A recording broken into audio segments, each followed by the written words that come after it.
It is the SMT Media Network. We've got an NBA video for you all here today. Nikola Jokic, Russell Westbrook, Jamal Murray, these Denver Nuggets starting to get things together. They're winning a ton of games. I guess you could say they're pretty hot. One of the hotter teams. I think it's them. I think it's the Thunder. The Rockets. It's pretty solidified as the top echelon of the conference, and they're really just starting to pick things up, coalescing as a team. Defined roles. Players are starting to get more consistent. Guys are healthy, generally speaking.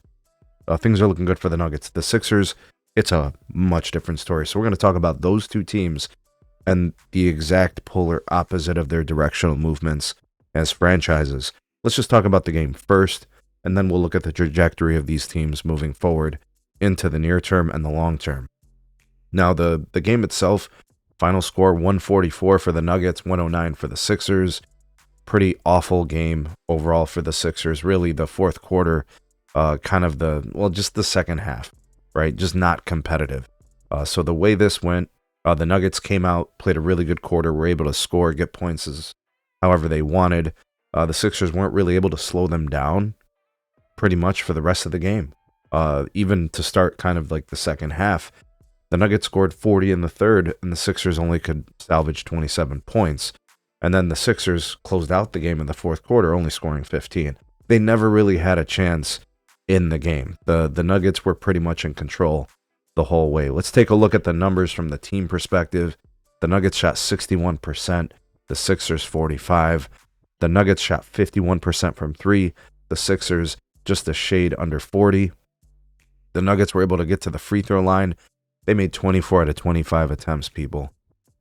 The Sixers, not as aggressive, only took 8 trips to the line, made 6 of those. The rebound discrepancy was immense. The Nuggets 51, the Sixers 25. Huge difference maker when you don't have a guy like Embiid out there to compete with Nikola Jokic and these other guys for the Nuggets, DeAndre Jordan. They're going to get you rebounds. Big bodies able to do more of that type of the dirty work and getting more possessions, offensive rebounds. The Nuggets were +6, right? So a huge discrepancy there. And then with respect to points in the paint, I mean the Nuggets lived there.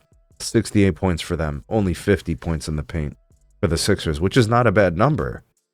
Just gave up 68 on the other side. And then turnovers, the Nuggets had 13. The Sixers had 10. So it wasn't that the Sixers were turning over the ball. They just couldn't make enough shots and couldn't keep up and get enough stops versus the Nuggets. All right, so looking at some of the individual performances, Tyrese Maxey, really the only, positive element on that squad, getting you 28 points in 34 minutes of action, 3 of 10 from 3, 11 for 21 overall in field goals. He also was able to give you 10 assists, got a couple of steals. Paul George, he 11 points, 5 of 11 shooting, 1 of 3 from 3. He did have a block. He did have 9 assists. This team just doesn't have enough talent, right? Kelly Oubre got you 8. Eric Gordon got you 9. There just isn't much there. Kareem Abdul, Andre Drummond, whatever people call him, 20 minutes of action, 4 of 7 shooting, got you 8 points. And then off the bench, Yabusele got you 22, a nice player, man, nice signing for them. I remember him playing for Team France, I believe it was, over the summer. Got you 22 points off the bench, 8 of 13 shooting, 4 of 5 from 3. Pretty nice player. Justin Edwards, 11 off the bench, but that's really it. The Sixers are not a good team. They are now 15-27, guys. Right? Now, for what it's worth, to kind of wrap up the game piece, the Nuggets, they got 27 from Joker. He gave you 10 assists. He got you 13 boards. 4 steals for Joker. Was pretty active. Turned the ball over a couple of times, but did have a block. 30 minutes of action. He was 10 of 15 shooting, 2 of 3 from 3. Michael Porter Jr. got you 19, 8 of 13 shooting, 3 of 6 from 3. Russell Westbrook, 11 points. He got you 9 dimes. He got you 7 rebounds. Good performance there. Very efficient. 4 of 5 shooting, 1 of 2 from 3. Played a nice, clean game. Did have 5 turnovers.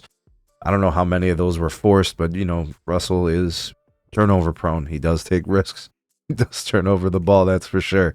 Jamal Murray was pretty quiet tonight, 2 of 7 shooting, 0 for 3 from 3. Did get to the line 5 times, made all of his free throws. just 9 points though, right? But you got 20 points from Christian Brown, 8 of 11 shooting, was aggressive, got to the line 5 times, made 4, threw in a steal, got a couple of assists. And then off the bench, Aaron Gordon got you 19. Looks like that role can kind of work for him. 19 off the bench, 6 of 7 field goal, 3 of 3 from 3. And then some dude named Julian Strother. I think I've seen him a couple of times now. He has some games occasionally. 23 points, 8 of 14 shooting, 5 of 9 from 3. So maybe he gets more run and becomes a more prominent role off the bench for them.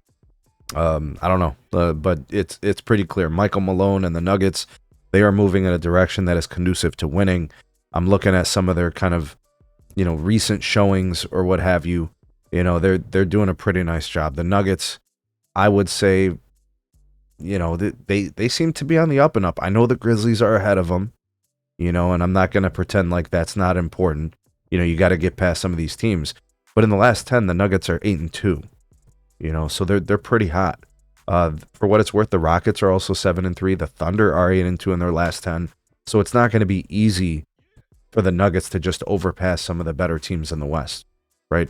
And you got the Clippers on your heels, and we all assume that the Mavericks will move up once Luka is back, and the Kings have been surging, right? So there's teams that are behind them that they obviously want to maintain a good positional seeding going into the playoffs, but that's probably all the Nuggets are thinking about. How do we prepare for the playoffs? Which takes me to the Philadelphia 76ers. They're a team right now that is in purgatory. They are bad enough without Joel Embiid that you would say, maybe we should tank and try to get a better draft pick.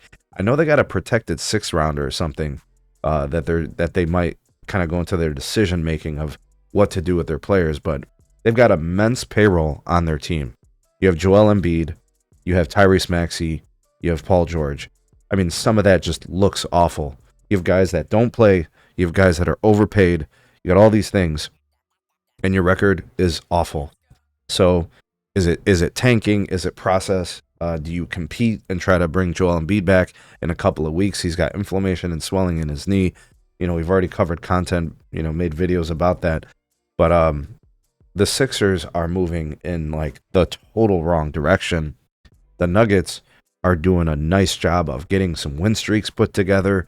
The Russell Westbrook signing seems phenomenal, right? Jamal Murray, I would say generally speaking, he's been much more consistent for the last month or so. And the role players seem to be playing better, more consistently. I think that's what it is for the Nuggets, getting consistency outside of Joker, who is the epitome of consistency. Night in, night out, this guy is flirting with triple doubles, carrying the load for the team, doing what it takes to win, consummate professional. He's put himself in the position to get another MVP award. Unfortunately, I think it's going to be SGA this year. Some people say he deserved it last year. The level he's playing this year, he definitely is worth that consideration again. But, if the Nuggets finish second in the West, which I think they could, Joker's in play for an MVP, right? And then what are we saying about Russell Westbrook? If the Nuggets finish second in the West, make a playoff run, possibly even get to the Western Conference Finals, right? And a lot of good things got to happen. You got to stay healthy and all those things. But clearly, these two teams moving in completely different directions.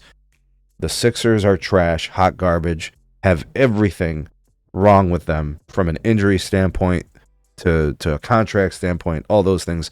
The Nuggets, they're really starting to come together and gelling as a team. Don't you guys agree? Maybe you don't. Where do you guys think the Nuggets end up by the end of the season? Where do you think the Sixers should be going in their direction? Interested to read your comments. Go ahead and drop them for me down below.